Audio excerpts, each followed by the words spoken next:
Hey guys, so we're on to our last lesson. That is going to be of new content. The rest of the year we're going to be kind of reviewing important things before calc. But once again, we've done a great job this year. I have about 50% participation in our classes, which I'm fairly happy with. I wish everybody was paying attention to it who was going into calc. So I hope that all of you are doing well. This is going to be a very, very short kind of lesson. It's going to be continuing with our topic of limits and continuity. And we're going to go ahead and get off with it. So with this, when you guys are looking at these different functions, there's different things that are happening. So if you're looking at each graph, we have this function. This function is going. It has a hole, and then it continues, and we don't have to lift our pencil. Okay? So if you're looking at it, says figure 11.12, 11.12 shows three graphs that cannot be drawn without lifting a pencil from the paper. So let's think about it. As we're going along, we hit this opening. We have to lift our pen up, and then we have to put it back down. And we have an interruption at x equals a. Let's take a look at this next one over here.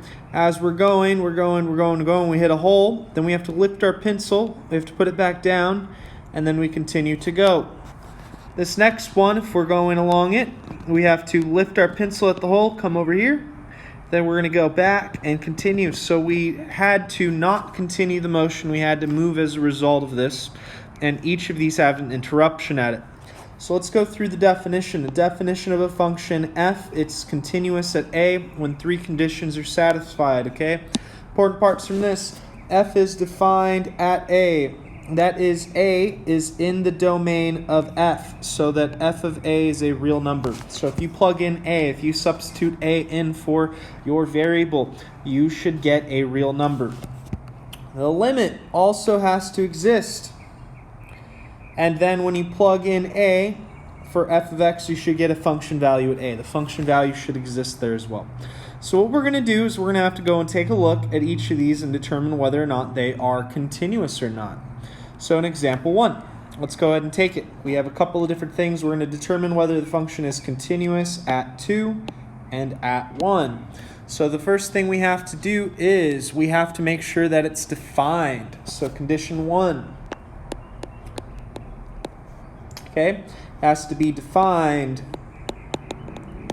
at f of 2, which means we're going to take and substitute in 2. And if we get a real number, then it is going to be defined there. Okay, with this, I just put an x, that should be a 2. So when we do this, we're going to get 5 on top. This right here is going to be 4 times 2 is 8. 8 minus 2 is 6. Minus 1 is 5. 5 divided by 5 is 1. So it does meet condition 1. Okay. For the next one, what we're going to do is we're going to go ahead and determine if the limit x goes to a actually does exist. Okay. So f, this is condition 2. F of a, or the limit, I'm moving on to the next one.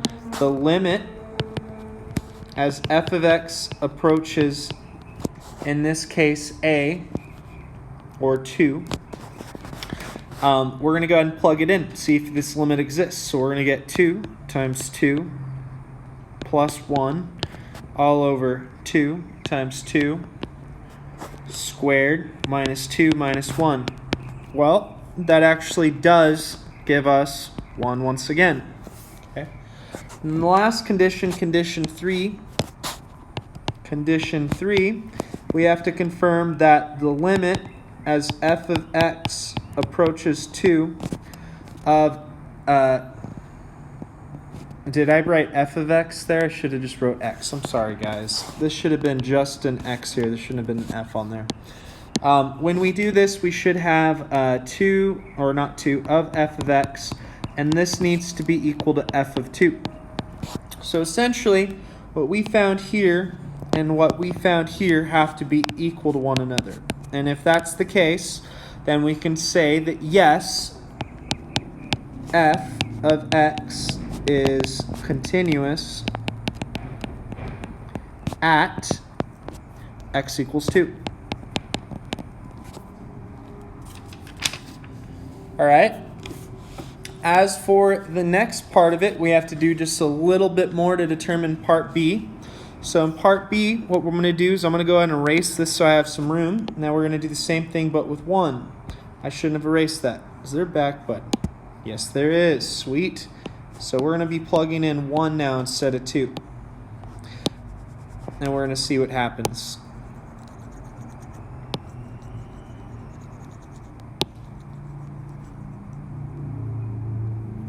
All right, so with this, we're determining if it's defined at f of 1. And let's go ahead and do that. So when we do this, we're going to get 2 plus 1 is 3. Okay. On the bottom, we're going to have 2 times 1, which is 2, minus 1, which is 1, minus 1, which is 0. So is it defined at 1? And the answer is no, it's undefined. So in this case, we would say that the function f of x is not continuous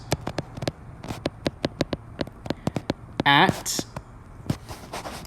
x equals 1 since f of 1 is undefined.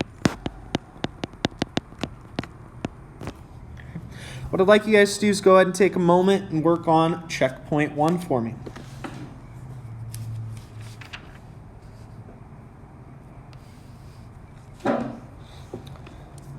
All right.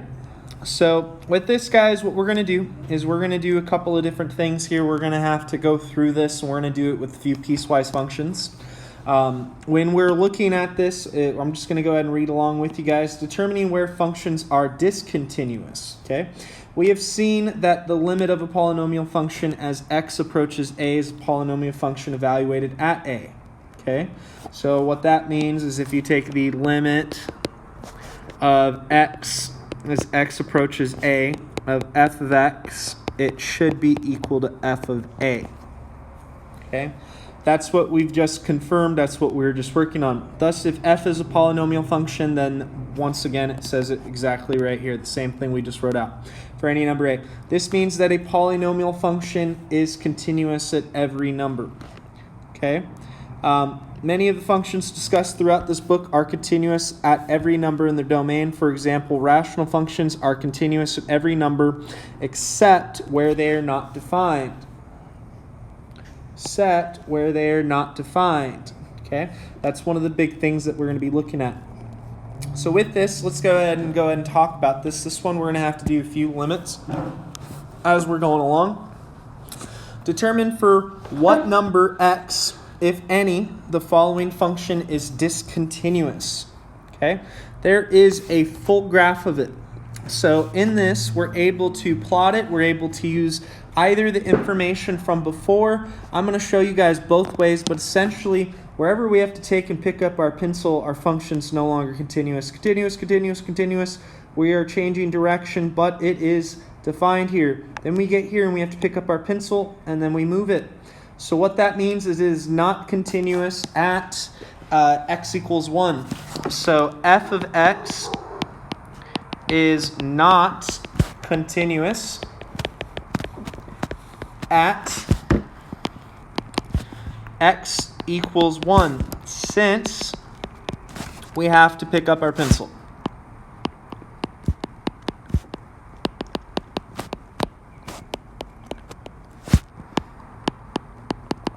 We have to lift our pencil and then start drawing again. The way we were just talking about with it, so the way that we were talking about it just a little while ago is there's a couple of different things that you have to think about. So the first thing with it, we already know it's going to work here at 0, at x equals 0. But at x equals 1, we have to do 3 things. So the first condition is it has to be f of 1 has to exist. So f of 1 means that we're going to be plugging into, this is x is less than 0. This is where it's defined at 1. So what are we going to have? We're going to have 2. So it passes condition 1. Condition 2 is that the limit as x approaches 1 exists. Okay? And for this to exist, what's going to happen is we have to go ahead and take a look to make sure the limit from the left is equal to the limit from the right.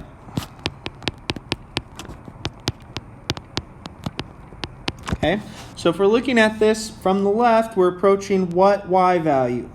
2. So from the left, we're approaching 2. Is that limit going to be equal to our limit coming from the right? What is it approaching? It's approaching 3. So is this equal? No. So what this means is the limit as x approaches 1 of f of x does not exist, dne. So one of the other ways that you can go about saying that this is not continuous is because the limit as x approaches 1 of f of x does not exist, because the limit from the left is not equal to the limit from the right. And because of that, then we can say that this function is not continuous at that point. What I want you guys to do, go ahead and work on checkpoint 2, and that's it for our lesson. I hope that you guys have a great